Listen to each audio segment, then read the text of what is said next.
Blog Talk Radio.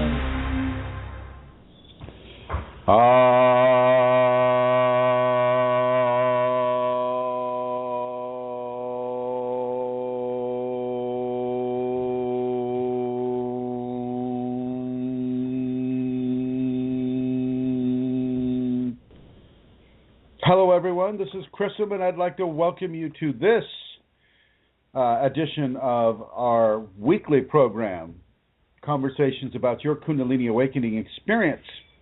And we are talking the Kundalini. We are talking the Kundalini energy dormant at the base of the spine, the last three vertebrae, and unlocking itself and shooting itself up your spine, out the fontanelle, at the top of your head, and showering down around you. This is the Divine Connection. I am Chrism, and I am I'm talking with you from the Wolf Cave. The Wolf Cave in Santa Rosa, California. And I say the Wolf Cave here at the ashram is because we literally have two wolfish type of Shakti creatures here. You might hear them gnawing on bones. Now, both of these are rescues. One is named Tika, as some of you may know, and the other is Tara. Tika is a half wolf and a half husky, and the other one's a 6-month-old German Shepherd. We just picked up literally the night before last because it was being abused and not taken care of, and so I wanted to make sure that the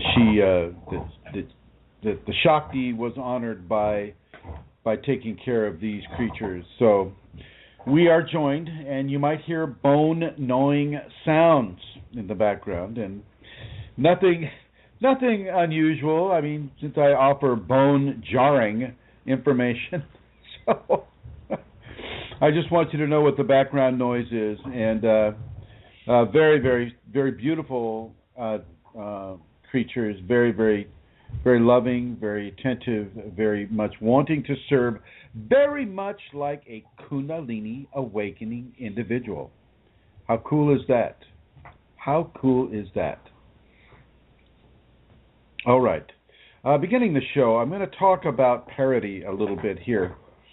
People, when they're inside of the early activation sequences, when you're having some very strong phenomena. Let me start out first. I want to say a shout out and a welcome to Elizabeth Dalton Gonzalez, woohoo! As she is joining us in the chat room. Hello, Elizabeth. It is so good to see your name there. And I'd like to say a shout out to the three guests we have: 1659, 1667, 1672. Mary Jean, always good to see you. Vincent 91 and Cole Kundalini. Hello, Cole. Hello, Vincent. I was wondering if the people in the chat room can give me a sound check. Make sure that the bone gnawing and my verbal gnawing are actually being heard clearly. Crunch, crunch, crunch. I see Elizabeth is typing for me. So let's see. Hello, dear teacher. The sound is good. Thank you, Elizabeth. Thank you very, very much. And so I will go ahead and continue with that then. So parity, often when we're inside of the Kundalini awakening and we get into a community or a group that actually recognizes that it's awakening, we begin to understand what can happen, what some of the phenomena is, and how to handle this, how to handle that. We're going to look for parity amongst each other. And the one thing that I want you to really understand, that there is no parity amongst each other with the Kundalini awakening.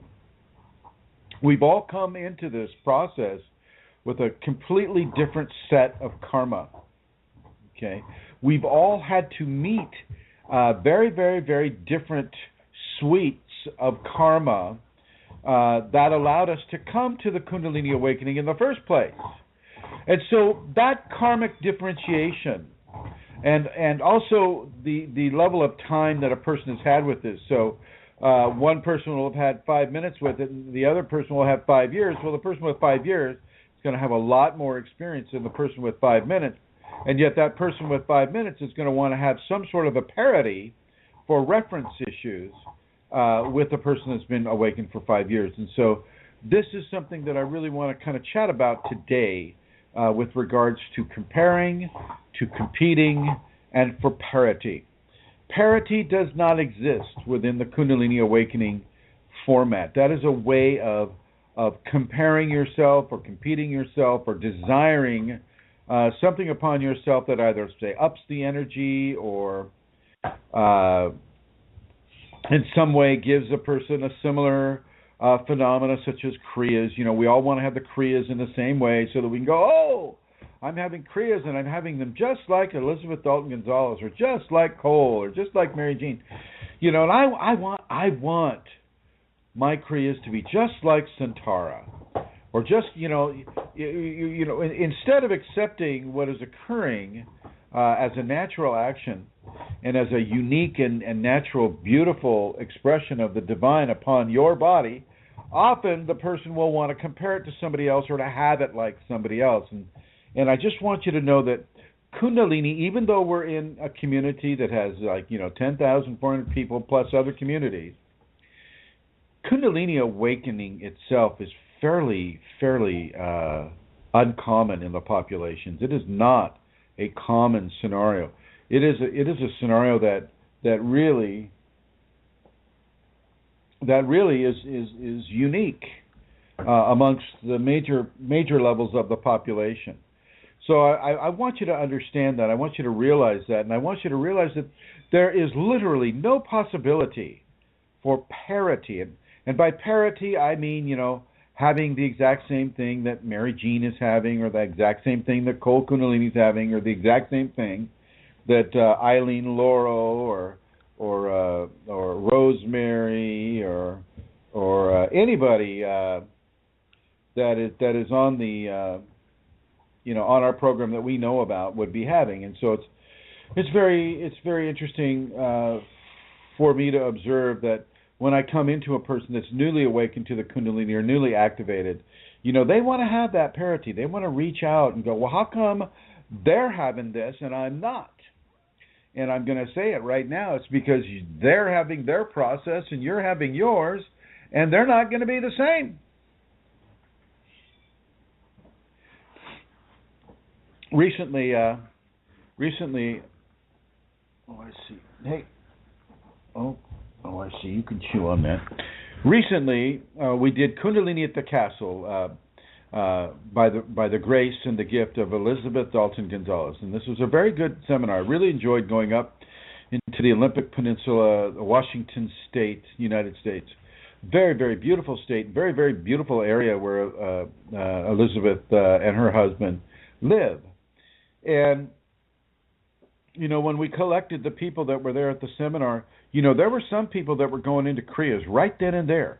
There were some people that, and even though they were going into Kriyas, and even though you could see similarities with the phenomena that the people were receiving, the Kriyas actually were very, very unique to each individual that was having them. One person, their Kriya, looked a lot like the Shakti just taking over the person's body. Another person had some of the more yogic type of Kriyas where certain yoga positions are inflicted upon the person, and from there that person has to just kind of surrender to that position and allow it to be, and that accompanying with the heavy breathing or panting or crying or laughing, any of the various things. And so first of all, I'd like to say thank you to Elizabeth Dalton Gonzalez and her husband Al for allowing that seminar to take place. But I also want to recognize that even though a person can have the Kundalini, you're not going to have it just like Elizabeth has it. You're not going to have it just like Cole or Vincent or Mary Jean has it, or Santar or any of the people that we're familiar with on this program. It's going to be unique to the individual, and I mean unique. And that includes how long these phenomena will continue to go.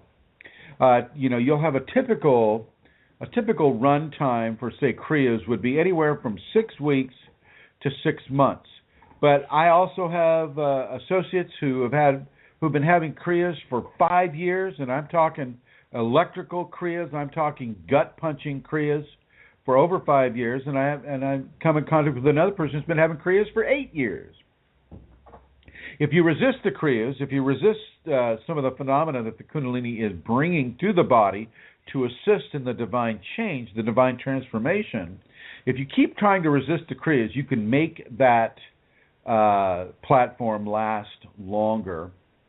Not typically for enjoyment, though. Let's just say if Chrism is just loving his Kriyas and he's going, oh gosh, I want to make these Kriyas last as long as I can, so I'm just going to start resisting some of them so that I can keep it going longer and longer. Well, that won't work. The only way you can keep it going is if you don't want it to keep it going, and you're trying to actively stop them from occurring, and that is what will extend the phenomena typically. For people, I can't speak in absolutist terms because, as I said earlier, everybody is different with this. So it's important to understand how unique we are inside of this arrangement, how unique we are within this. And I'm going to go to Santara right now and wish her a very good evening. Hello, Santara, from the Emerald Isle of Ireland. Hello. Coming Hello, to you from the land of the leprechaun. Hi there, little Miss Santara. Would you be so good as to be giving us your opinion about the Kriyas and controlling them? I know you're going to call me Scottish again. It's just not fair. Oh, can you hear me? What? Oh, I'm on. That was the longest time ever going from blue to red. Wow. Hi.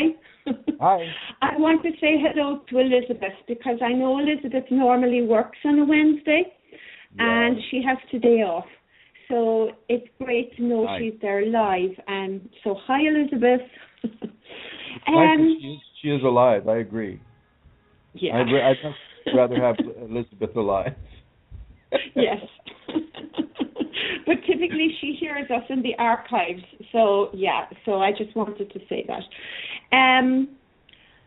I suppose for me, Chrism, I remember reading other people's experiences, okay. Which were not, they were... I want you to continue with this. I have to put these dogs out. Oh, okay. Well, I remember reading other people's experiences, and yes, Chrism is correct. They were never the exact same as me. But by reading them, it helped me to know that my own extraordinary experiences were normal in a Kundalini context. And I suppose that really affirmed me and it validated me. And I needed that support at that particular time, that supportive similarity. And I suppose what that helped me do as well, it helped me to surrender more into what it was that I was being given. I always remember it was a joy for me to read, what other people were experiencing, and that I wasn't the only person in the world that was having that experience. And so reading other people's experiences, yes, they were never the same as mine, but it helped me to expand my own confidence in what was happening. And this then helped me to begin to teach my ego that what was happening me was normal, and that what was happening me, while different, was similar, and it allowed me and assisted me to surrender more into my individual process, which was unique. I mean, nobody has the same process as me. Just as Chrism says, everybody is unique. And that is one of the reasons why I feel very honoured to be, on the groups and to be able to speak a little bit about my process as well for people who are coming, because I think that it can help to affirm and validate other people as well, just that they are not the only person in the world that are having these extraordinary phenomena. And my hope would be that I remember the joy I experienced to realize that I wasn't the only person in the world. Are you there, Chrism? What? You're back. How's your tap dancing? Yeah. So I don't know. Did you hear that? Am I a loudspeaker for you there? Something about a loudspeaker? Did you hear any of that? I didn't hear it as I was letting the wolves out. No. Oh yeah. Okay. But I believe we have a caller by the name of Greg. Is he listening, or does he want to talk? I can go check. He doesn't have a question there, so let me go check in case he does not want to talk. Greg, I'm coming over to speak to you. One moment. Mary Jean is asking a question. Does everyone have Kriyas? If I did, then I must have been too young to remember. Typically, people will have Kriyas, Mary Jean.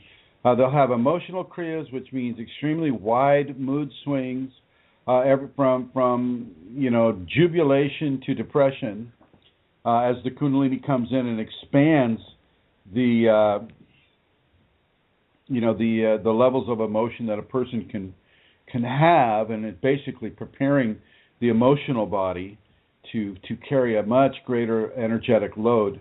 But also, people can have the physical Kriyas too, where you're kind of pushed into a position. A lot of people will have Kriyas in their sleep and they won't know they've had them. I know I would wake up in the middle of the morning, actually, 3 o'clock a.m., the golden hour, and I would be in a yoga position. I can imagine if you had a spouse next to you, you're doing the yoga positions.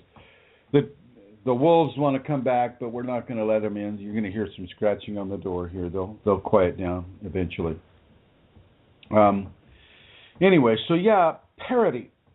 So for instance, Mary Jean asked, does everyone have Kriyas? Well, yes, everyone will have Kriyas in their own special way, but not exactly the same way that their next door neighbor is going to have Kriyas, and et cetera, so forth. That goes across the board with the Kundalini awakening equations. They're similar, but they're not the same. And this goes for the type of phenomena that's given to the person, and it goes for the longevity of the phenomena that is given to the person. So people really need to understand that you really are going to have a difficult time comparing your process to another person's process. Mary Jean writes, I hadn't heard of emotional Kriyas before.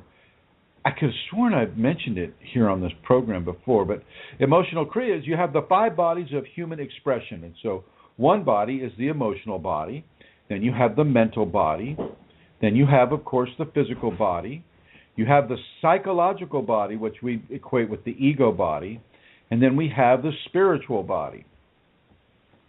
Each of the bodies will have levels of Kriyas come to them. And the emotional body is no different. You will have emotional Kriyas where you'll feel like crying, but it'll feel like you're not sad. You just feel like crying, and you'll actually start heaving and crying, and the tears are running down your face, but you feel kind of fine with it. You're not exactly sad about it.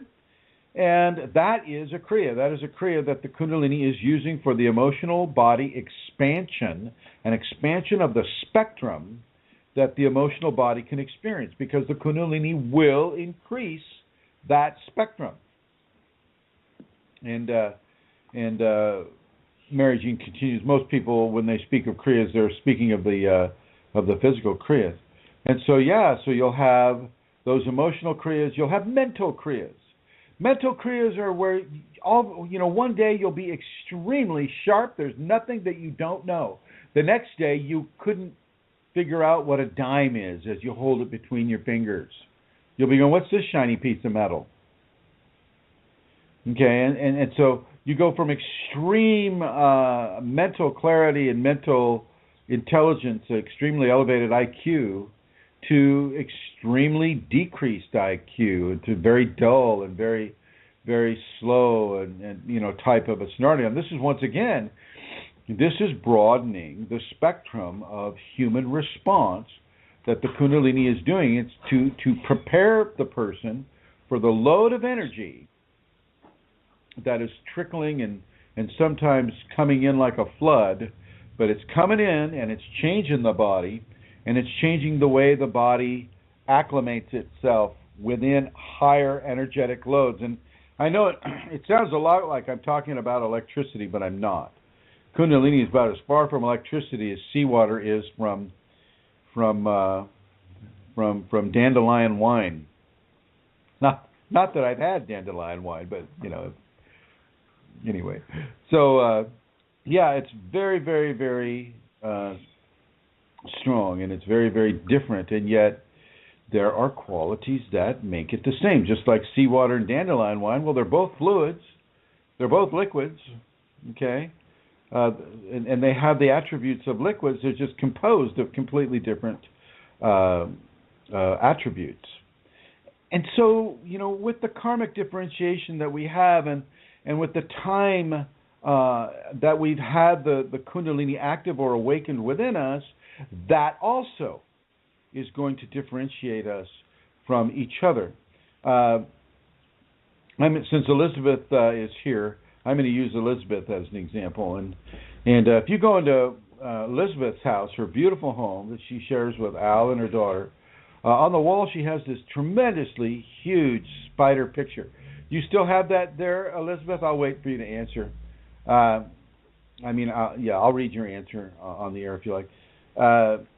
This amazing arachnid is a Peruvian jumping spider, one of the most toxic arachnids in the Amazon forest or the Amazon jungle. And just because it's toxic and just because it's amazing and large and very interesting looking, this is the spider that the Shakti chose to appear to Elizabeth. And Elizabeth, had a very, very, very sharp, strong, consistent, and powerful visions of the spider, and it was communicating to her, and it actually communicated to her in amazing ways. Letting her know what areas of the jungle are used for, what this plant's used for, what that animal is about, and this type of thing, as it gave her a tour through the Amazon jungle. But the next person standing next to her, may have just this little tiny sweet brown spider come down like a daddy long leg. Actually, a daddy longleg is the most toxic, poisonous spider in North America. Did you know? Daddy longlegs. The only reason we're not all dead or cold by the spiders is because daddy longlegs' fangs can't puncture our skin, and so we never have the toxic response because they can't get to it. But they are extremely toxic spiders. You certainly don't want to mash one up and put it in your egg salad sandwich, like I understand they do in Ireland, which is just beyond me. I don't understand that at all. But anyway, I'm kidding. I'm only kidding there, Amelia. Put the guns away.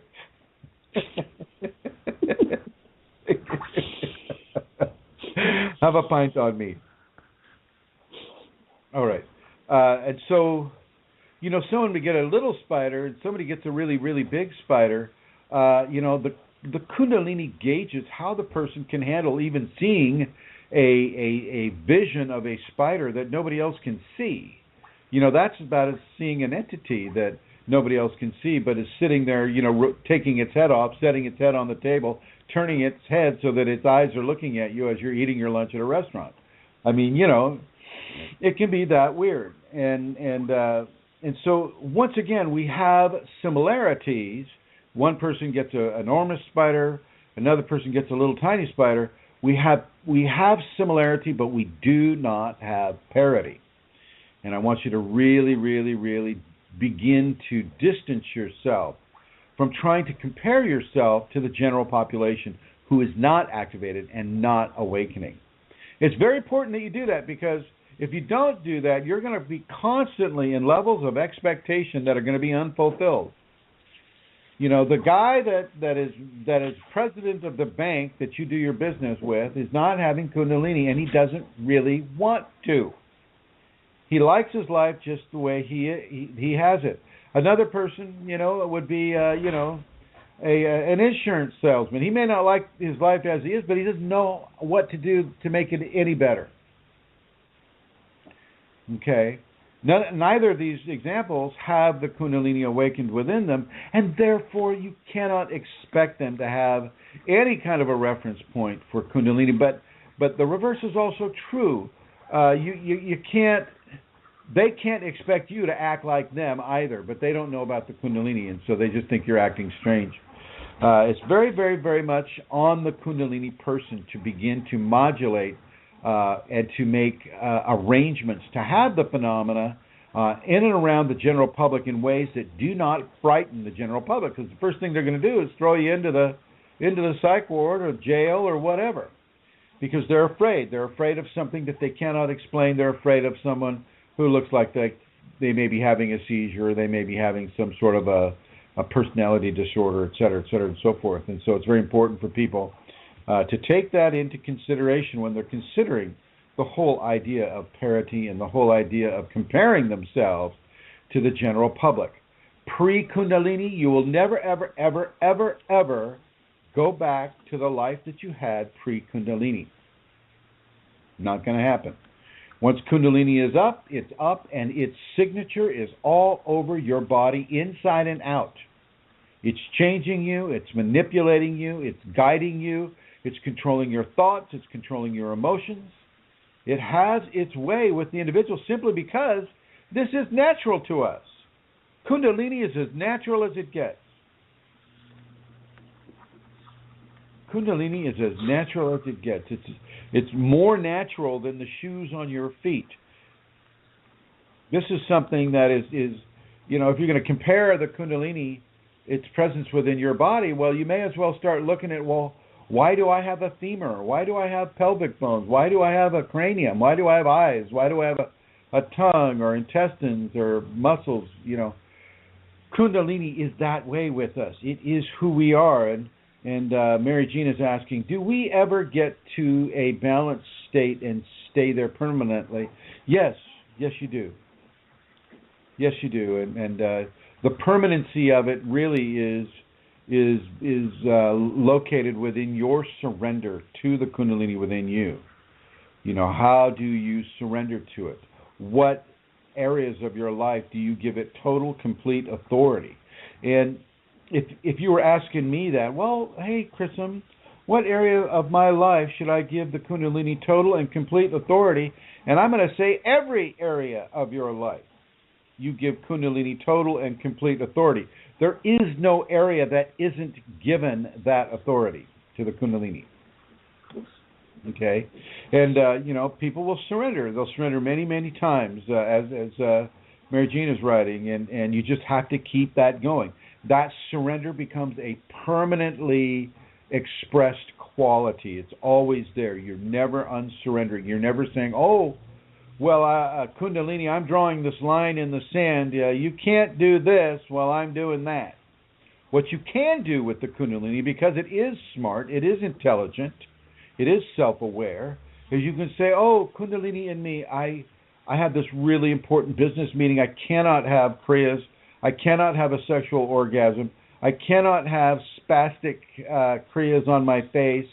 I just need to be normal just for this meeting, and you will have as much time with me when I'm out of that meeting as you need in order to give me the transformation that changes vis-a-vis Kriyas, if you need to. After that meeting, she will listen to you, and at least 70% of the time, she will give you that meeting free of Kriyas, as long as you are good with your end of the bargain. If you're not good with your end of the bargain, I don't care how many times you ask her, she will not be so agreeable. You don't want to lie to the divine, right, Santara? Yes, Chrism, right. I just want to tell you that I'm having a very, very slow response time here in the studio to going for mute, or if I was hovering, if somebody had to respond. Do you understand? No, I did that. You're very fast on my end. I just cut you off and put you back on. Okay, very good. Well, you've got a question there from Greg, and you have better control at your end there than I seem to have, Chrism. What did you say about Greg? I'm sorry. Greg has a question for you there. Oh, okay. I'll go ahead and put him on then, my dear. Put you in the blue right now. Here we go. Thank you. And there we go. And hover, Suntar. I want you to hover. Hello, Mr. Greg. How are you? Whoops. Hang on a second here. Looks like it is a bit slow. Hello, Greg. How are you? Hi, I'm good. Good to hear it. Good to hear it. How may I assist you today? Well, I had a question. I have a reoccurring issue, but it was going on a lot more after a fast this spring to summer. Is that when I'm going on a fast or doing something that's more highly energetic, I'll have a lot more spiritual awareness, insight, and things like that. You know, more like I'm in control, so to speak, of my dreams, visions, things like that. And okay. on a number of times as I'm coming down, as I'm coming off that high, usually sometimes I'm overwhelmed by things that are coming in from local consciousness. I mean, what? Where if there's a negativity in the area, something that's going on, I could be stuck getting information about that for a long time until I meditate and deal with the issue. So it's like I'm not really dealing with so much just my own issues, but I'm picking up on a lot of other people's burdens too, people that I don't even know. Well, yeah, I mean, you know, that's still on you though, because you're the receiver, you're the antenna that's picking all of that up. And do you have the Kundalini activated, Greg? I'd say probably. I've done a lot of energy work over the years for a long time.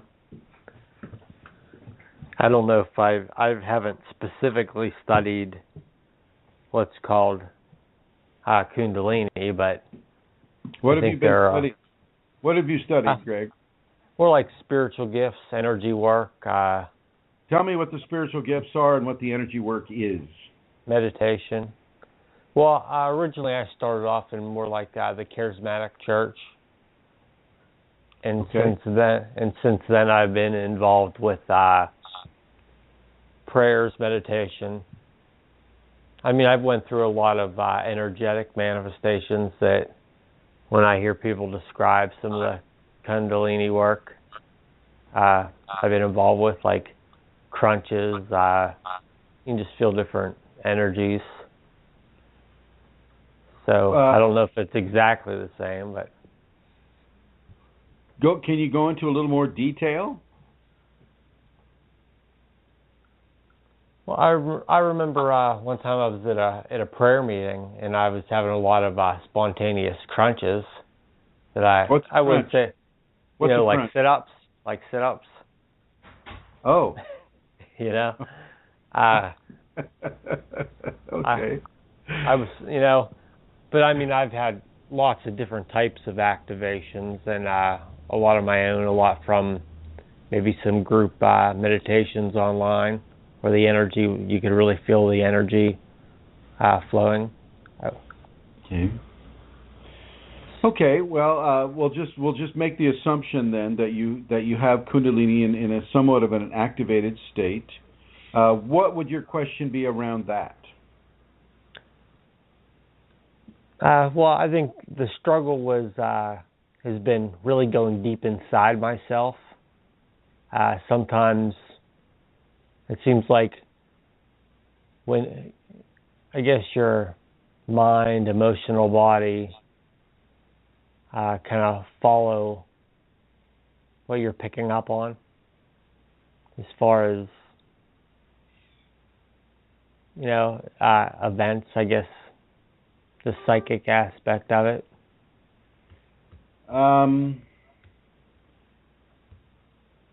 I'm not sure that I would be in complete agreement with that statement.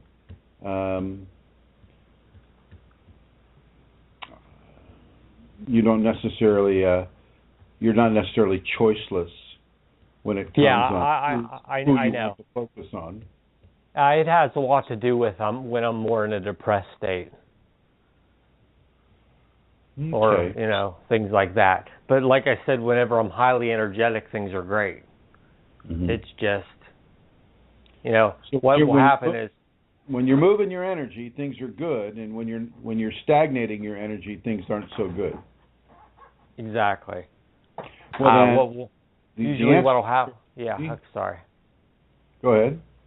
Usually one of my problems is I'll pick up on something, and because my energy sink and I really don't want to go there, it's like I become overwhelmed and I take on stress because I'm picking up on something where I'm not taking on the role of the observer like I should be.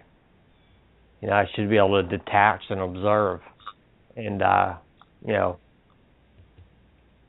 I guess it would be like you hear a lot about people who are empaths picking up on things, and they have to be careful not to absorb any negative energy or to be that observer, which is what I'm trying to do. Well, I think being the observer is a good plan. I never suggest anybody ever explore the whole empathy scenario, because it's kind of an area of, I think, a lot of self-aggrandizement and exactly. Okay, that makes sense. If I could clarify a little bit, originally, years ago, I was involved with some of the prayer groups and things like that. And I think there was an ongoing situation where people believed that they were kind of like bearing each other's burdens and such, which I never really agreed with. And over the years, I've had reoccurring dreams and visions about people being energetically tied together, almost plastered together, where even some people in different groups were, if one would feel pain, they'd all feel pain. Which, sure. So I've been trying to get away from that for a long time, but that's because good. That's good. I'm glad you're getting away from that. I think everything was kind of. I think some of my situations were tied into those past belief systems that I'm kind of shaking free. Sure. No, I get that.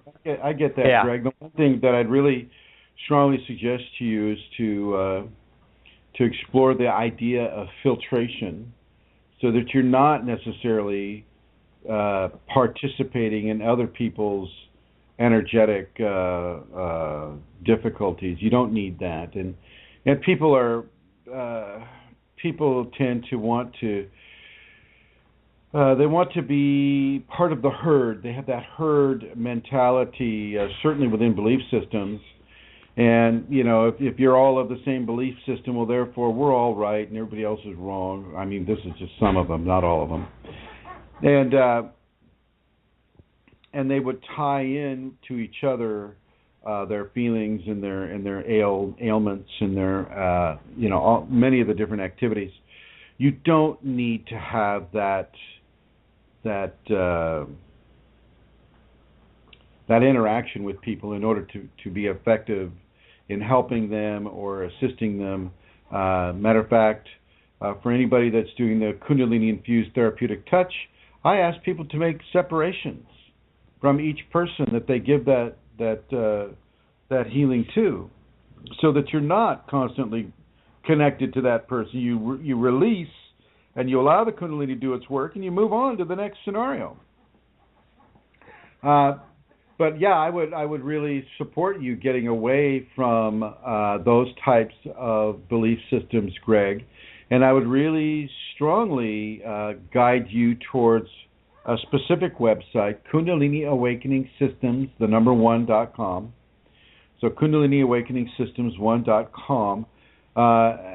Go look at the left side of the home page, and you'll see on the menu a selection called the safeties, and then click on the safeties and then really read those. Read those about 3 times and then hard copy it, Greg. And then leave some of those copies around the house or in your car, in the bath, wherever you can just all of a sudden do some reading if some sort of an issue is coming your way.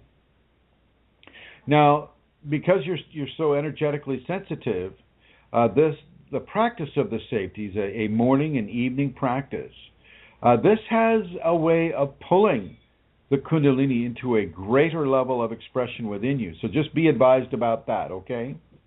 Okay. And once the Kundalini is up, Greg, I have to tell you, it's not going back.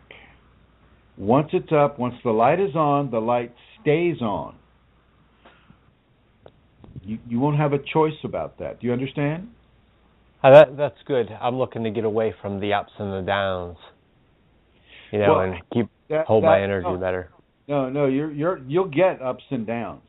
You'll get ups and downs like never experienced ups and downs before. You'll get ups that are so far outside of this solar system, and the downs that bring you down so fast, crashing into the rocks. Yeah, Kundalini is an extreme amplifier. If you're feeling down, well, with Kundalini, you really feel down. Okay. Okay, if you're feeling joyful, well, then you really feel joyful, too. They confuse it with bipolarism simply, because, one of the phenomena is, extreme mood changes. Well, Kundalini comes with extreme mood changes. And you're not bipolar, you're not schizophrenic, you're not any of those, those catch-all diagnoses that the MDs, pass out like candy, as they drug our population. But I had that when I was about 19. Well, no, I wasn't taking any drugs or anything, but I was having this influx of visions, feeling like my divine purpose, but I wasn't, I had no training. So I'd take all these notes of all these things I was seeing, and I'd be real excited half the day. And then I'd be overwhelmed, and I'd be totally depressed and wanting to die the rest of the day. So, it was nuts. Just so you know, once you go into the Kundalini, at least you'll have a name for it, and you'll have other people that have it, like Santara or Cole, Vincent, Phil, Mary, Elizabeth, a couple of guests there too. So yeah, it's because of the internet, it's less and less difficult to find information about the Kundalini, and you follow those safeties, Greg, and I think things will really begin to awaken strongly in you. It seems to me that you're kind of like heading in that direction anyway.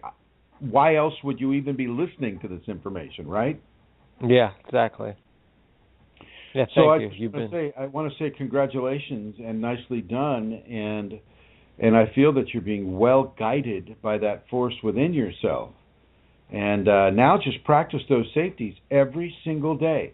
Participate in the Shakti Pot, which is a transference of teacher's Kundalini to you. And that happens 4 times a year. It's free. You can just do it. Pay attention. Go to that Kundalini Awakening exclamation point on Facebook, and that'll give you some information, a lot of information about the Kundalini and some information about the Shakti Pot.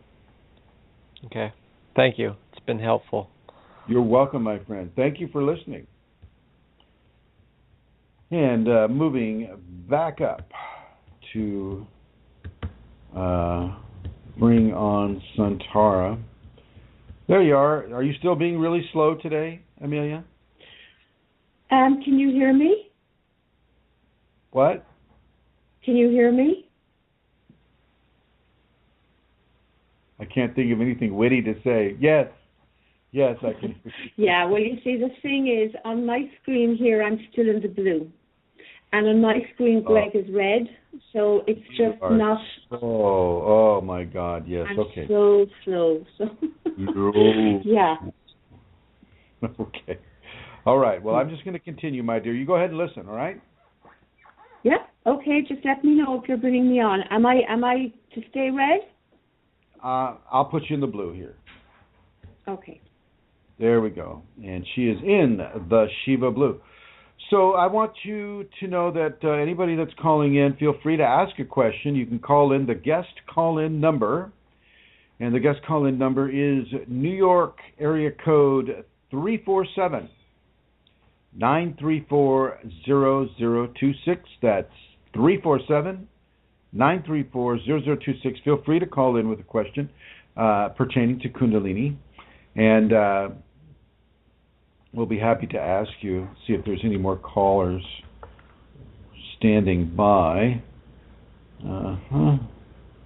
Good. Oh, okay, good. All right, so typically when we have people in the activated, and this is typically an activation sequence, not so much an awakening issue. The awakening person already, when you have union with the divine, you get a lot of information from that union with the divine, and not so much about other people, but you get a lot of that information about yourself and your own equation.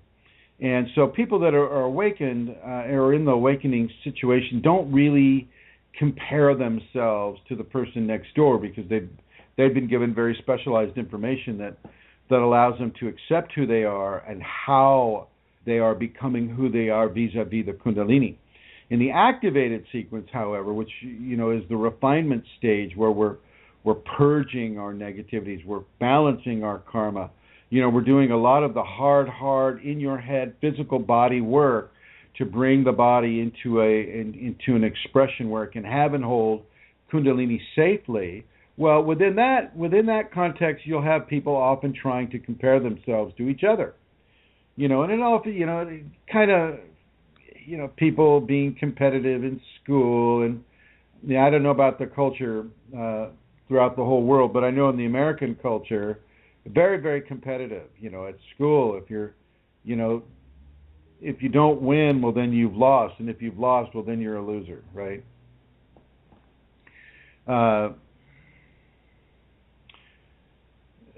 So within that whole competitive urge that we have here in the West, and I know England's that way, Ireland's that way, United States, Australia, New Zealand, India, parts of Africa. I mean, it's a fairly universal expression of competition, of survival of the fittest. Well, when you have the Kundalini, you need to learn that you're going right outside of competition.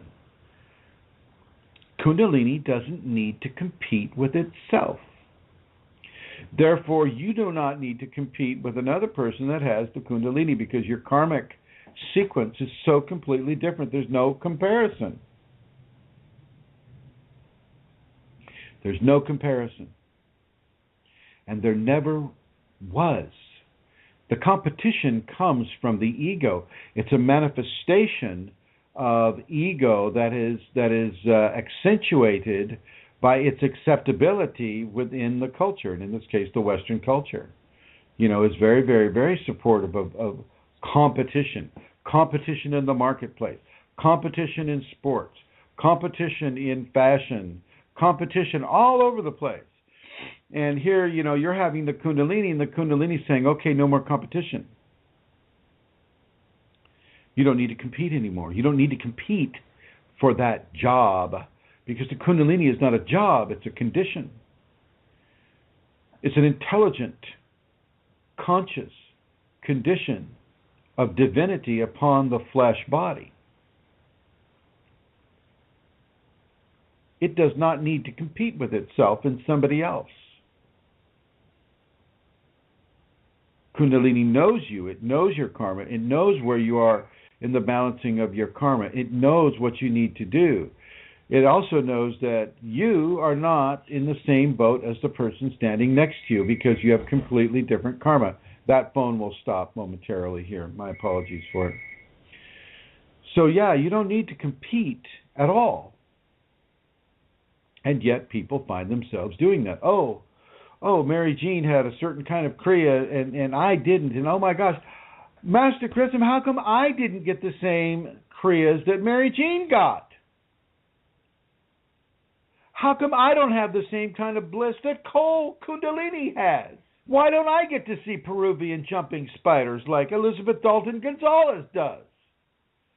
You can kind of hear the childishness in those questions, in those queries.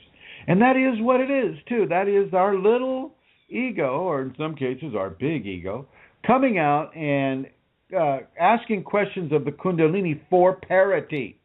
It's not fair, Kundalini. I wanted to see a Peruvian jumping spider. I didn't want to see a daddy long legs. I didn't know they were poisonous. Even that, it's just not as big or cool looking. Doesn't jump as far. Doesn't tell me about everything that's going on in the jungle. How come I don't get to have that? You see, this is the mentality that the Kundalini is dealing with. We're all a bunch of kids, you know. And if it's not fair, if mommy and daddy are not giving us parity with you know, if they've raised us with parity, you know, if we've got two sons, well, okay, I can't give Johnny a truck without giving Tommy a truck as well. And I remember my parents going through that. For Christmas, I got a Tonka toy car hauler. True enough. And my brother got a Tonka toy camper, and they had to give us similar things, just not the exact same things. And that's what the Kundalini will do. You'll have a similar thing. You'll have a spider. It just may not be the same spider that everybody else is getting.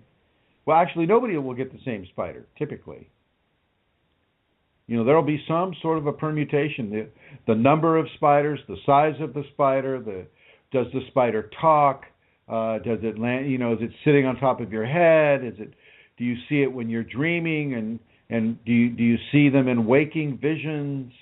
You know, what kind of a spider episode is coming to you vis-a-vis the Kundalini will be determined by the Kundalini outside of a person's expectation of fairness or parity.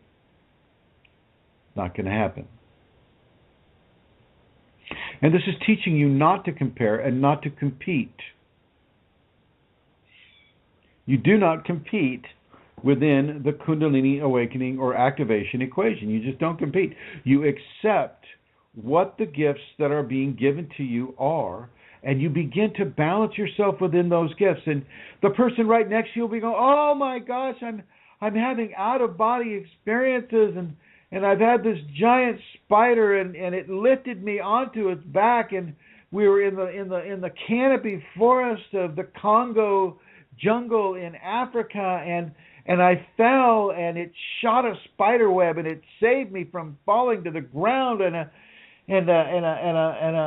panther, a leopard was trying to catch me on the bottom, but it was okay because it wanted to let me ride on its back." And you know, it just goes on and on and on and on and on. And you know, the person next to that person is going, "I got a rock." It's like Charlie Brown at Halloween. "I got a rock." You know, it's just like not a comparable type of thing. You cannot compare. You may be getting leopard rides later on if that's part of the equation for yourself, but you don't want to have the expectation that you're sharing in somebody else's phenomena. Okay, all right. So moving onward. As we begin to accept the unique quality of our equation, and we're not in competition, and we're not trying to find parity or fairness about it, we begin to really, really immerse ourselves into the areas where we need to do the most work. Okay? In the areas where we need to do the most work.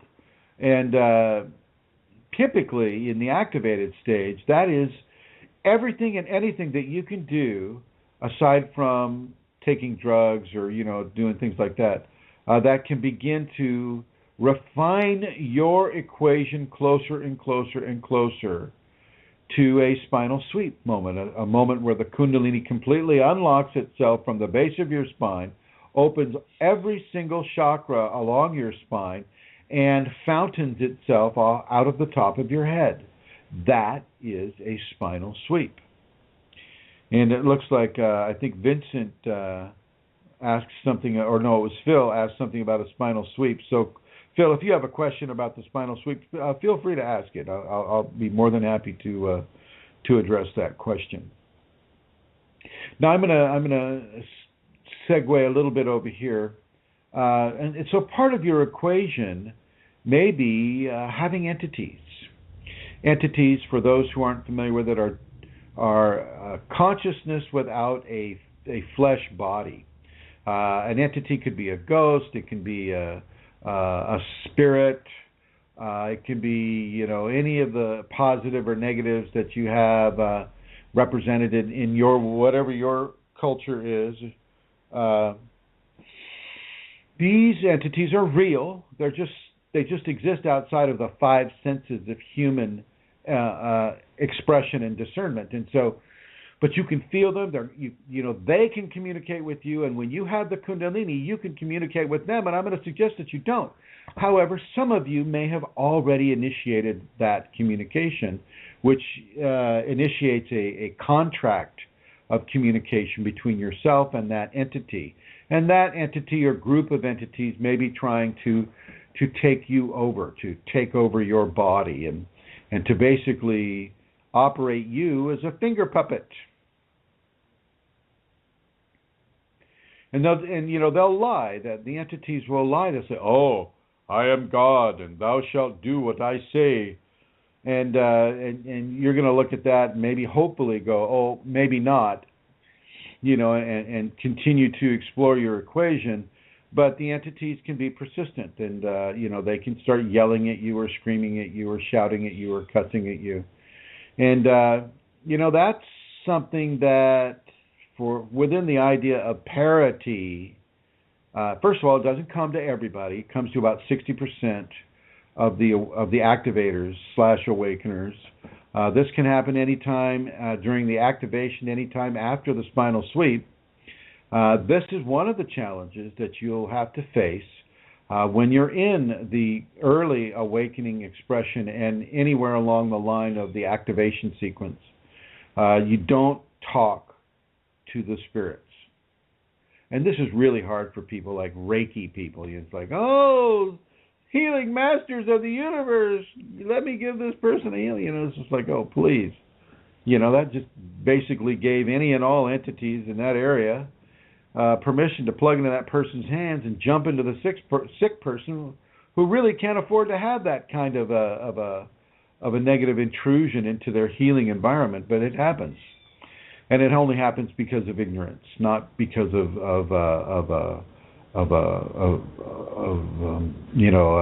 meanness or a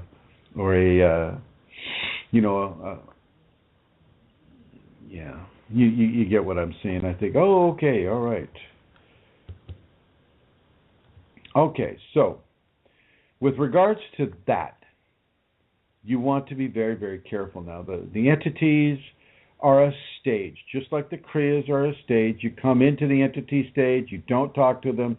They do everything they can do to distract you off of your path, and eventually they just fade away, just like the Kriyas, just like those spontaneous movements.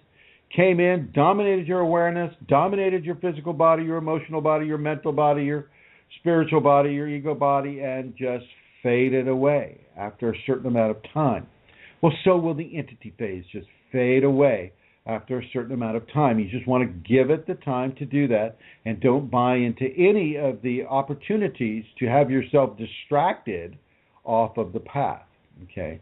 Now, with the entity issues, there is most entities are corrupt. Not all of them, but most of them are corrupt, and they have as their goal the corruption of your Kundalini awakening experience. And you need to understand that if you start hearing your name spoken in an empty room, or you see somebody's head appears to you and they start talking to you, just ignore it. Just look somewhere else. Don't get enthused because, oh God, I'm having phenomena. Yay! No. Just like, oh, okay, there's that, and I'm just going to do my normal thing.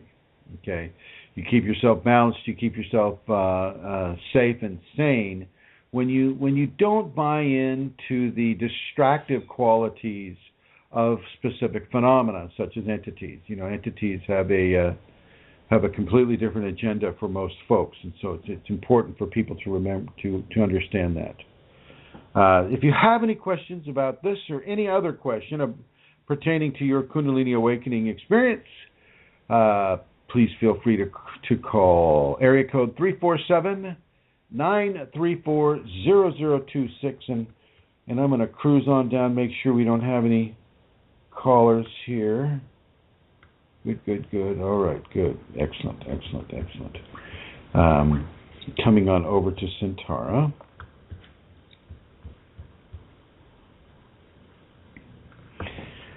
Yes, it's a little slow in Ireland today. I think it's all the rain that they've been having.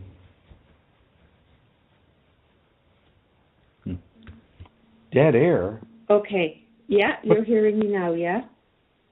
Are we having dead air?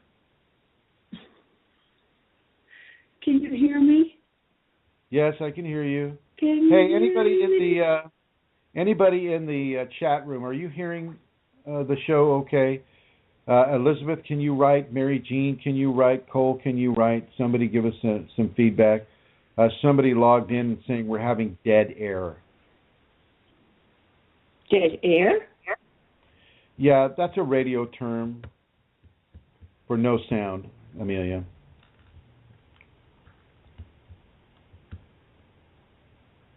Well, we better continue speaking, or they're going to think it's dead air. Yeah. Sounds good. Okay, thank you, everybody. I appreciate that. This person was maybe just making a commentary on what I was saying. I don't know. Yeah. Well, it was given by somebody. I can't even see their name. But thank you, everybody. Thank you for writing back. It had me concerned. It was now Vincent's asking a question. What happens if you have talked to the entities out of sheer naivete and you're making that commitment to yourself to stop talking to them? Well, that's what you do. Phil, every time a word is spoken to you in your mind, every time a suggestion is made or a guidance is given, you ignore it and do anything that you want to do. Just make sure it is what you want to do, and you just ignore the voices in your head, and you rip up any contract that you have made that out of ignorance that allowed this to occur. This is obviously something that you need to go through, so it's a part of your process. Do not listen or take anything that they say seriously ever. You make your own choices. You make your own decisions. You walk your path. They do not walk it with you or for you. You understand, Phil? Vincent, I'm sorry, Vincent. That's what you do. And you do that consistently, day in, night out, day out. I mean, it's 24/7 all the time. Okay. Thank you, Elizabeth. Thank you. Okay, all right then. So now, with Vincent, out of sheer ignorance, he started talking to him, and so boom, he has that challenge that the Kunalini gave to him. Well, the person next to him might be going, well, geez, I'd like to have, spirits. I'd like to be able to talk to spirits and have them do things for me. I mean, how cool is that? Wow, and they start looking for ways to give parity to themselves so that they can have spiritual contact as well. This is not positive spiritual contact typically. It is corruptive, it is cruel, it is distractive, and it's taking you away from owning your equation by forcing you to share it with a whole group of consciousness that are too cowardly to take their turn at having a human body. They decide just to go into somebody who's already living so that they don't have to do it themselves. They don't have to go through the birth process or learn what it is to be a human being. So they just try to parasitize the person's energy and information, and in many ways they just do it to corrupt. So, but the person looking at it, they don't get that. They listen to Hollywood, they listen to the internet, they listen to their books, they listen to their friends. It's like, oh God, I just want a channel. If they live in the Twin Cities area, then they want to be a channeler. Twin Cities, Minnesota. Oh gosh, I want to channel Jesus. I want to channel Archangel Michael's very popular. I want to channel this. I want to channel that. I want to have direct spiritual connection because I'm such a spiritual person. And so they'll go out and they'll turn themselves into a medium or a channeler and basically turn over the control of their body to a group of discarnate entities. Not what I would suggest. Okay. So, we're coming back to the whole idea of parity again. Do not want somebody else's equation. Want your own equation, your own connection to God, your own connection to the divine. Let that be something that you're flowing towards, not something that somebody else has. And oh gosh, I'd love to turn water into wine. I mean, gosh, I could just think of the economic killing I could make with that. I just give me a bottle of water and just change it into a Cabernet. Yeah, you don't want it. You don't want somebody else's gifts or skills or equation. You want to have your own. You want to have your own equation. All right, I am going to turn it over to Ireland right now. Ireland, the floor is yours, my dear. Okay, so I'm just going to begin with giving people the website they can go to. Go to www.chrism-kundalini.blogspot.com if you would like to make a donation that supports the work that Chrism does on all the various places that Kundalini Awakening Systems is on.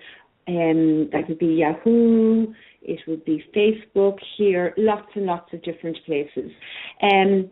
All donations are gratefully received, and all donations help to support this vital work that assists all of us in our Kundalini awakening process. So go there if you want to assist and if you're in a position to assist. It's www.chrism-kundalini.blogspot.com, and PayPal is a fantastic way to make a donation. It's easy, it's simple, and it's done very, very quickly. So that's it, Chrism. And will I go on and start asking some questions? Yes, ma'am. Thank you. Okay. So I have a few questions that have come in privately. The first one is, what is divine merging or experiencing of being one with the divine, and does this occur in waking, dreaming, or meditation state? Okay, say it again. What is divine merging or the experience of being one with the divine? Does this occur in waking, dreaming, or meditation state? It's a fully encompassive experience. At least it was for me. I can give you the fruit of my experience. I was conscious, I was awake, and yet I was kind of like in a dream as well. There are certain areas of the divine, when you merge with the divine, your id or your ego personality cannot access it. It's too big. It's like your ego personality doesn't get to access it, but your higher states do. I mean, the ego personality will certainly, participate because it is part of the whole. But as you merge with the divine and the divine merges with you, it takes you into extremely elevated states of oneness, of love, of beauty, of understanding, of magnificence, amazing levels of love, of ecstatic love, of blissful love, and this can last for months and months. It brings you certain levels of information. It can download information into your head immediately or when it wants to. I mean, it's really, to be honest with that person and their question, it's unspeakable. You can't really describe with human words what the touch and the merging of the divine is and does. I mean, I've tried a little bit just now, but it fails. It fails when you remember what has occurred and how that felt and what it was, and what was given and what was taken away, and it's very, very difficult to pin it down into a linguistic explanation. Next question. Yes. Next question. Is Kundalini Shakti different from other gods like Shiva, Krishna, Durga, Kali? And is chanting mantras for Kundalini Shakti the same as chanting mantras for Shiva or Krishna? Well, we're getting pretty specifically into the Hindu zone. In the Hindu pantheon, Shakti is her own individual. Krishna is his own individual. Shiva is his own individual. So you have very, very specific mantras that are given specifically to Shiva. What I do, like in when I'm doing my own version of a Hindu mantra, like Om Namah Shivaya Om, instead of just keeping it to Hindu or to the Shiva, Om Namah Shivaya Om. Well, that Shivaya, that is recognizing Shiva. I will make up my own thing, and I will say Om Namah Shaktiya Om. Because I always, always, always want to give reference and reverence to the divine male and the divine feminine, not just one or the other. But in the Hindu practice and pantheon, you have very specific, and the patriarchal attitudes within Hinduism. You have very, very strong individual characteristics that accompany a specific god or goddess within that belief system. And so, you would say the prayer of that individual deity that the prayers have been directed towards. So, for instance, if it's to Shakti, then you would say the prayers to Shakti. If it's Shiva, then you say the prayers to Shiva. To Durga, prayers to Durga. To Kali, the prayers to Kali. In many ways, these are just different facets of the jewel of awakened divinity within the flesh body. But people that don't have it awakened can't understand that. They don't realize that. And so in the unawakened understandings, they give very specific prayers, very specific chants to very specific deity. And that's what I would recommend. Okay. Thank you. And continuing on with that, it's what is it that appeases the Kundalini Shakti? Chanting mantras or listening to mantras? Appeases. Appeases so we're is the word the that's used. Kundalini, is that what we're doing? Yeah, that's the question. We're appeasing the Kundalini. Well, first of all, we don't ever appease the Kundalini. The Kundalini isn't waiting to be appeased by you. What you do is you completely surrender the control of your life. You surrender your mind. You surrender the control of your mind. You surrender your emotions. You surrender control of your emotions. You surrender your body. You surrender control of your body. You surrender your spirit. You surrender control of your spirit. You surrender your psychology or your ego and the control of the psychology of your ego. This is what you do for the Kundalini within you. That alone is not appeasing, it's surrendering to it, and that surrender can be very, very, very, very, very helpful. Next question. Thank you. And a final question from the same listener. It's a little long, but I will read it. I do Shiva Linga Abhisheks That's offering milk and water to the Shiva Linga along with Shiva mantras. Wait, I'm losing you here. Read it slowly, would you please? I offer milk and water to Shiva Linga along with Shiva mantras.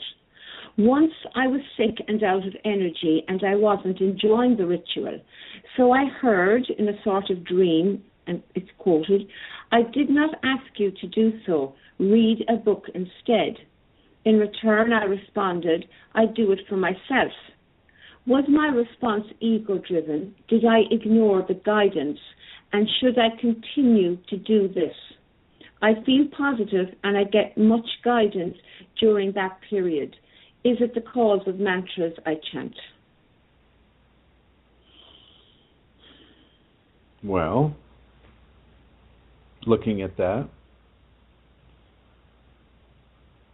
yes. It is because of the mantras this person's chanting. But the advice was clear, nobody's telling you to do this. You can do this on your own. Nobody's asked you to offer flowers or ornaments to a Shiva Lingam. Nobody's asking you to do that. You are asking you to do that. Therefore, it is your choice. Therefore, anything that the divine may have to give, you're opening yourself towards. But the divine isn't saying, oh, you must pray to me. You must give me this or give me that. Divine doesn't need that.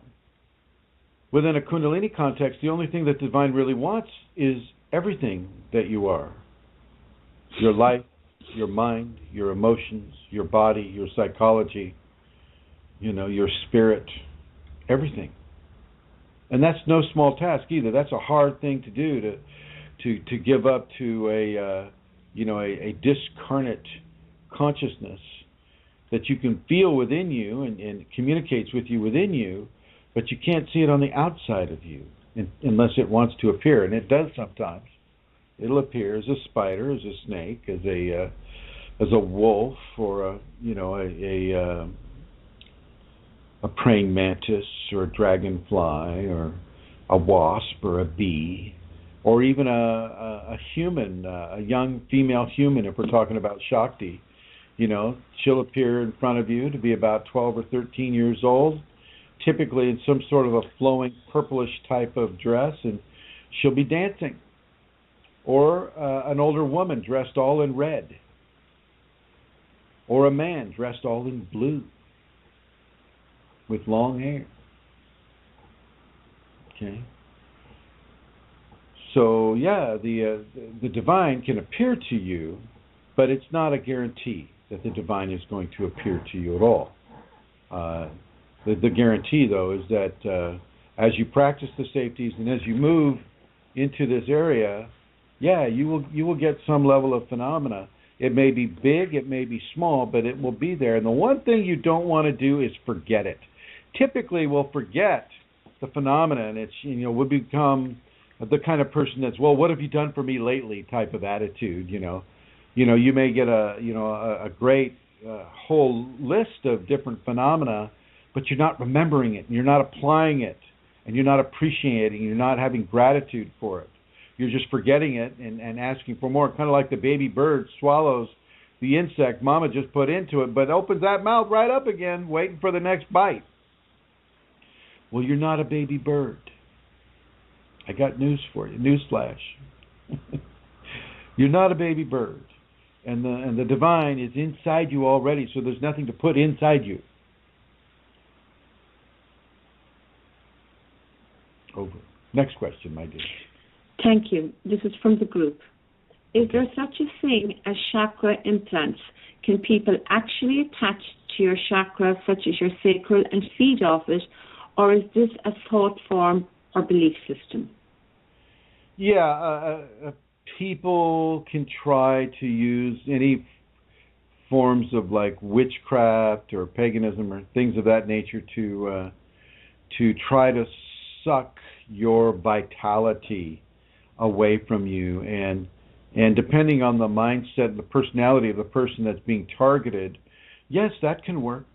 That's not a difficult thing to do. I don't suggest it. It comes to as it's a clearly a karmic violation. So you will end up paying for it, probably quite severely, in another time. But yeah, people can do that. Entities can also do that. UFO people, or the aliens, the ETs. ETs can do that. If you go down to John of Gods, you can actually feel energetic implants placed within you. You might feel welding inside of your ear, like a little hot welding going on inside your ear canal or inside your head, or this type of thing. And it can be disconcerting at first because we're used to having total and complete control over what happens to our corporeal body, and yet here something is it's doing the MIG-TIG welding on inside of the head, and you're going, well, I didn't sign up for that. So, but yeah, that stuff can happen. Implants are not difficult. They're very easy to do, especially if they're intelligent implants. And the intelligent implants can move. So as you try to take it out, it moves away from you. Some of the ET implants are, they're anti-gravitational. They've got compressed forms of aluminum and bismuth and various other properties. I think silicon sandwiched in there. Aluminum, bismuth, silicon, magnesium. Anyway, they're very, very interesting in their composition and extremely anti-gravitic. And so I don't know why they would make it anti-gravitic. Maybe it's to help direct it within the body. But yeah, they can be that way. People can have a lot of them. They can be blocked. They can be removed. They can be basically taken out of operation by something like the Kundalini. Kunalini just shorts them out. There they sit. Okay. So yeah, the implants. Now I don't know about chakra implants. Now chakra, they're describing a chakra like it's an arm or a leg or your tongue or your earlobe. It's not that physical. It's not so easy to attach a device to a swirling, whirling mass of energy that is in constant motion and constant flux. Much easier just to attach that device to the flesh of the body, which is typically what occurs, not to the chakra. The chakra is basically an emanation of nerve plexi over 7 areas of the human spine, if you do with the 7 major chakras. That's emanations of nerve plexi, so groupings of nerves that collect along the spine give off a very specific frequency of energetic emanation. And it's that emanation that is a chakra. I hope you have not all been listening to my rocking chair. My apologies. Amelia I think laughed. you oiled it, did you? Amelia laughed, therefore everybody has been. No. I think you oiled it. Did you? I didn't. I don't hear it, but Can you just tell me, Chrism, what is the purpose of those implants? I mean, is it for monitoring, observation, for feeding from? Why are those put there? All of the above of what you just said. Oh, okay. Yeah, okay. And more. Okay, Go so ahead. then moving on to the next question. I have always had a problem with giving up control. Anything that requires this makes my suspicious nature and self-preservation mode kick in. How does one know this process is safe? It's not safe. It's not safe, and it's not, you're not being put into a crib with bars that you can't get through. You're not being put on a leash so that you can't fall off the cliff. Kundalini is dangerous. You need to know that, especially if you're addicted to safety. if you're addicted to safety, if you're not taking any chances in your life whatsoever, then you want to stay as far away from Kundalini as you can get, because Kundalini will change you. And if you're so afraid of damage being given to you through inner spiritual evolution, then you need to look at the levels of fear that you have been cultivating within yourself. Okay, you need to look at those levels of fear, because even though Kundalini is dangerous, so is flying in an airplane, so is driving a car, especially if you live in England or Ireland. Oh my God, it's like... Depends who you're driving with, don't you think? But I mean, come on, is it safe? No. Yes. It's a perspective thing. I mean, is Kundalini safe? No. I mean, what is safety? What does that mean? That no harm will come to you? Well, what if your ego doesn't want to change? What if the ego, discerns Kundalini as being harmful because change is being forced upon it? Well, I guess that's going to be dangerous to the ego. And since the ego is really the only aspect of the body that really responds so quickly to fear, well, then that's the area of the body that person is asking the question from. So therefore, I would have to answer that question honestly and say, oh yes,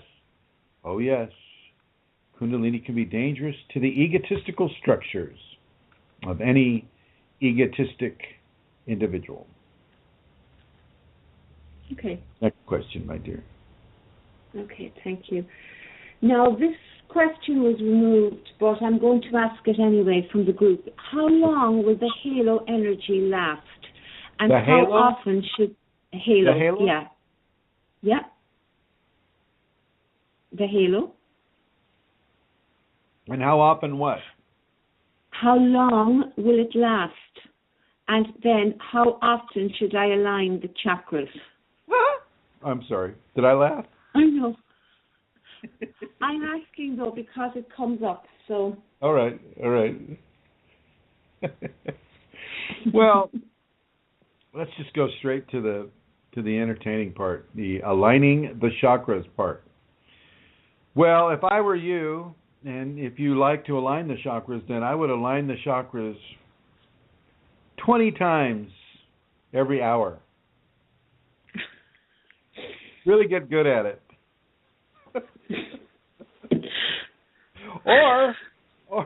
Or you could just keep your little mental hands off of your chakras and let the Kundalini evolve your chakras rather than your ego mind. Number one. Number two, the halo. How long does the halo last? Yes.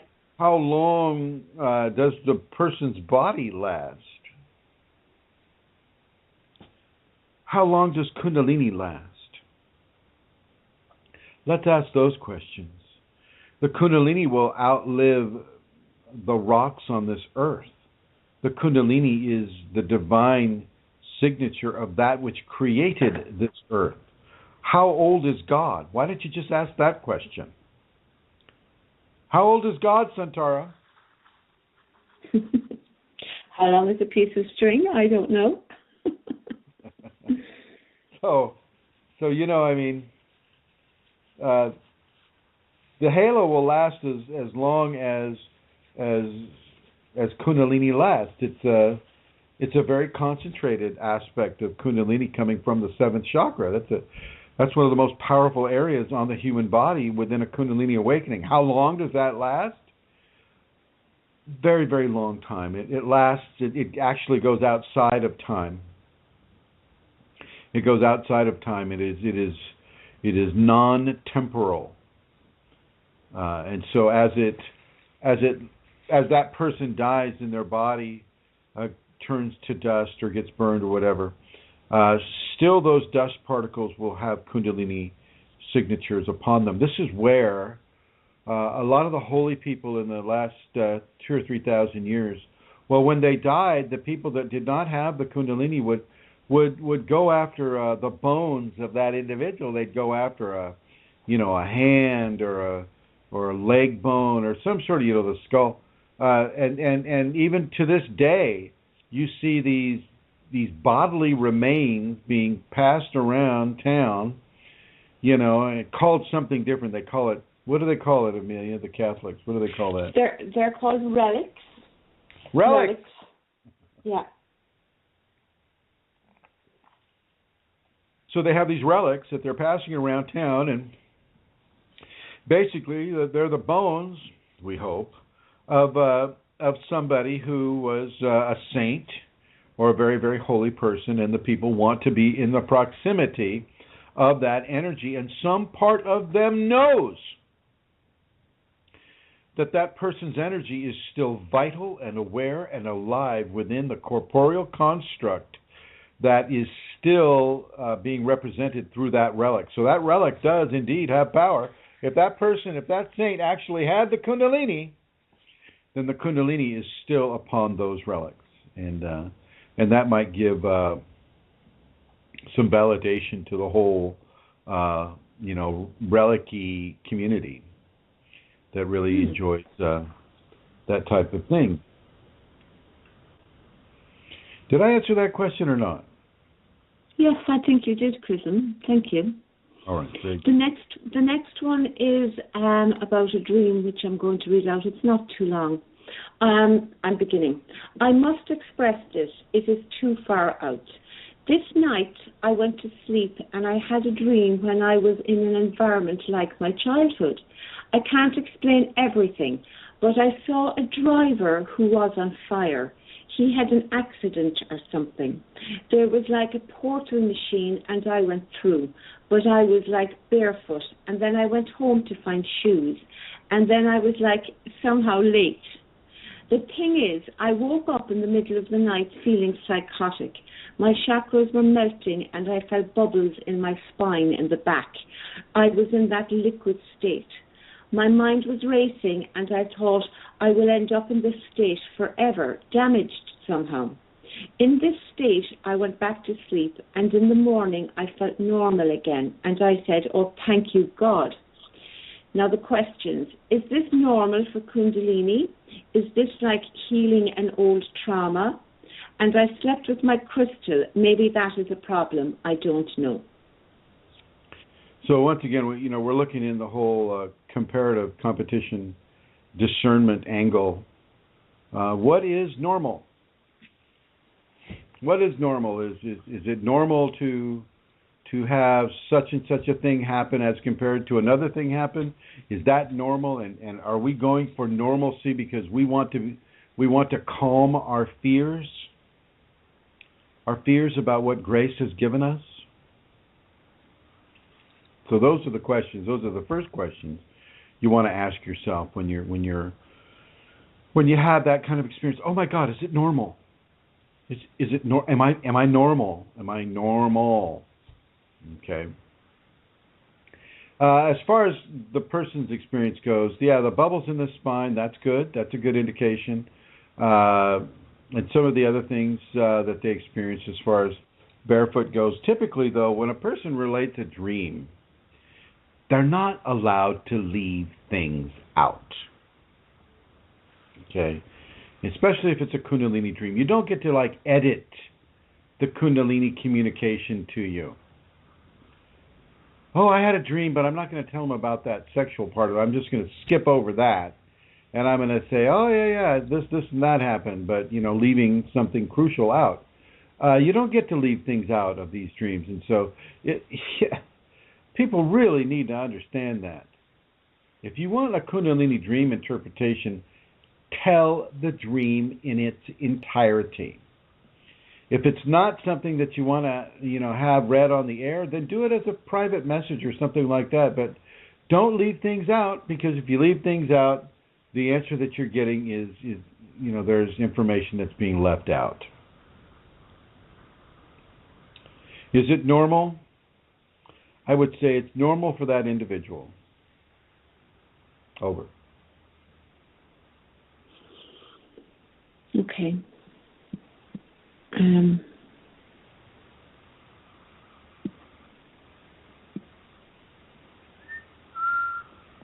Yeah, okay.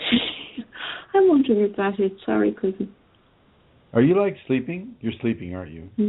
No, I'm not. I'm scrolling down and I think that is the end of my questions. Ah, okay. All right. Yeah. Well, I want to take a moment right now, during the show right now, and I want to give some of the other areas where people can find out this and similar information.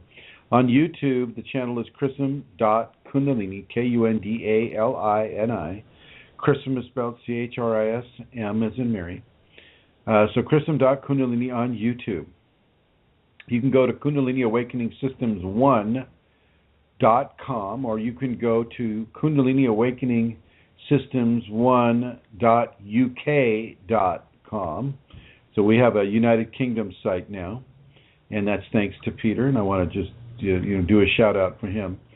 Kundalini Awakening Systems 1 UK. We also have, I believe, a Chrism Kundalini blog spot where, Amelia, I believe you're directing people to give the donations. And I want to say in advance to any donations, thank you very, very, very much. I am not allowed to work an 8 to 10 or 8 to 5 job, and basically I do what she says I do. I just try to help as many people as I can. I know what it felt like to have Kundalini and have no information about it, and I know that can literally destroy people's lives, and I'm just, that's so unfair that it's just not appropriate to me. So I have to do what I can do in order to help people like that. You can also go to KundaliniAwakeningSeminars.com. You can go to Chris Mitchell on the Facebook site, so Chris Mitchell, Mitchell, on Facebook, and you can also go to Kundalini Awakening ! On Facebook, and Kundalini Awakening Systems 2 on Facebook, Kundalini Awakening Systems 3 on Facebook, Kundalini People on Facebook, Kundalini Healing on Facebook, as well as going into Google Plus. In the Google Plus network, we have Kundalini Awakening ! There as well. In the Yahoo groups, we have Kundalini Awakening Systems 1 at Yahoo groups, and we have Kundalini Healing at Yahoo groups. We have Kundalini Virgins at Yahoo groups. We have Kundalini Awakening Systems 1 Tantra on Yahoo groups, and so I've tried to give as much information in as many different networks as I can. I think I need to get into Reddit and Tumblr as well, and so I will try to expand into those areas. But I want people to have this information, as especially if they're coming into Kundalini, they need to know. They need to know the safety protocols, if nothing else. Very, very, very important. So let's see if I left anything out. I have about 5 or 6 blogs, but I think, I think this is good for the moment. Looks like we'll be going to Peru on February the 12th, leaving from the West Coast. I'll be flying with Josephine Smith and with Amelia Santara and with Rosemary and with Brooke, and flying down to Lima.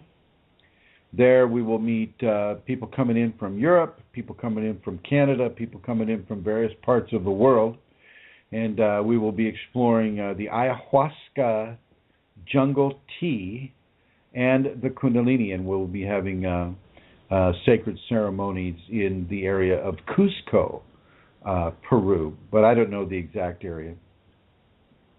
So that's coming up. If that one goes well, then we may plan another one in September, as far as another Peruvian trip, but taking place in the northern part of the country, Tarapoto. There's a Berlin, Germany seminar in development. So if any of you are listening from Germany and you might have an interest in attending a seminar, please contact Amelia Santara or myself. My email is kfireforall@yahoo.com. That's kfireforall@yahoo.com, and you can private email me there. And I believe you can private email Amelia Centara at Kundalini Matters. Is that the right address, my dear? Yes, Chrism, KundaliniMatters@gmail.com. And just to say, if this happens in Berlin, which would be wonderful, it will be the first time Chrism will have given a Kundalini Awakening seminar in mainland Europe. He has done so a few times in Ireland, and he's attended and been a guest speaker at major conferences in London. So it's exciting to think that he will be in 2016 on mainland Europe, and Berlin will be wonderfully accessible to people all over Europe. So if you're living in France or England or Belgium or Amsterdam or Switzerland or any of the countries in that area, Italy, consider now that maybe next September or October, the opportunity to come to a seminar in Europe to meet with Chrism in person, to attend a whole weekend of Kundalini information and to meet other Kundalini people. I'm very excited about it and feel great gratitude for the people who are considering organising this. And Chrism, there are two more questions I can ask you that have popped up on Kundalini Awakening Facebook group.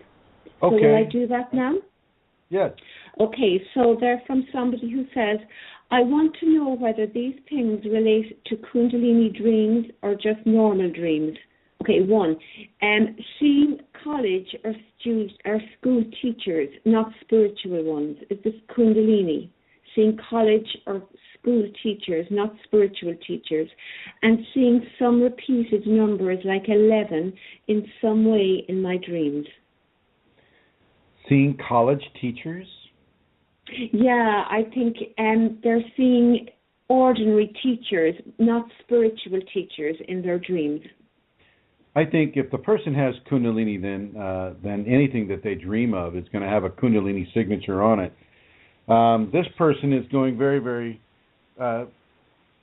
He or she are being very, very vague, because once again, they're not giving the whole dream. They're just giving a little snippet, a little. In this case, I'm not even getting a show brochure for who is appearing in the dream. It's just like, snippets of teachers, of college teachers, and so I'm just going to defer that answer until that person can maybe give the dream. Because I'm not going to do that. I'm not going to, take out a 3 words out of a 1,000-word document and go, okay, the 3 words mean this. No. Okay. And the number is 11. Would you say the same thing about that? It would depend on the context of the pattern recognition. But once again, because it's within the context of a Kundalini dream that this individual is not telling us, I'm not going to say anything about it. Okay. Well, thank you. I think that's a very good answer. Thank you, Chrism. So that's me finished then, and I will look forward to next week. And thank you everybody, and hi again, Elizabeth. What, you're leaving? Well, I suppose we still have 10 minutes, have we?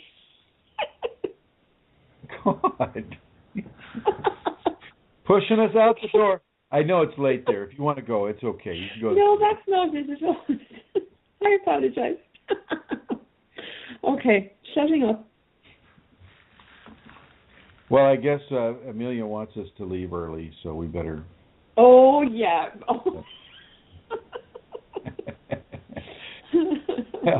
Well, I would like to thank Amelia and her husband John for providing this radio show, for the assistance of those who choose to participate in the program, either listening right now in the chat room or on their computer or on your smartphone, or also listening in the archives, the future people who are coming to this, like like Elizabeth would have had to do. You know, they've got their job right now. It's coming up to 4:44 on the West Coast. You know, and if you have got a kid, you've got dinner to cook, and you know, you've got a life that you've got to live, and so these archives are for you, my friends, and so I would like to thank John and Amelia for that, and I'd like to thank everybody who has been listening, and who has listened to us for the past 4 years, I think now. We've been doing this radio show, and I want to invite anybody that is interested to go into the archives. We have many, many, many shows to choose from, and listen to it. It's free. It's good information. It's really good information about the Kundalini. And I'll tell you what, Kundalini is going to be the next hot potato issue. Everybody's going to want to have Kundalini. That's already kind of starting now, you know. Everybody wants to have this amazing energy, and so get some information. Get some information, into your head, and understand what it's about before you just, jump into the deep end of the pool. Get some information. Learn how to at least tread water, and we'll go from there. And I just want to say thank you to everybody listening. It's great to see Elizabeth Dalton Gonzalez. Hello. And it's great to see everybody else. Alana Seeker, Mary Jean, Vincent Cole, Kundalini, and Yasin Beatrice. Is there anybody else that may have a question here? All right, my friends. I will end the show just the way I've started it. And here we go. Thank you, everyone, for listening. We will see you next week.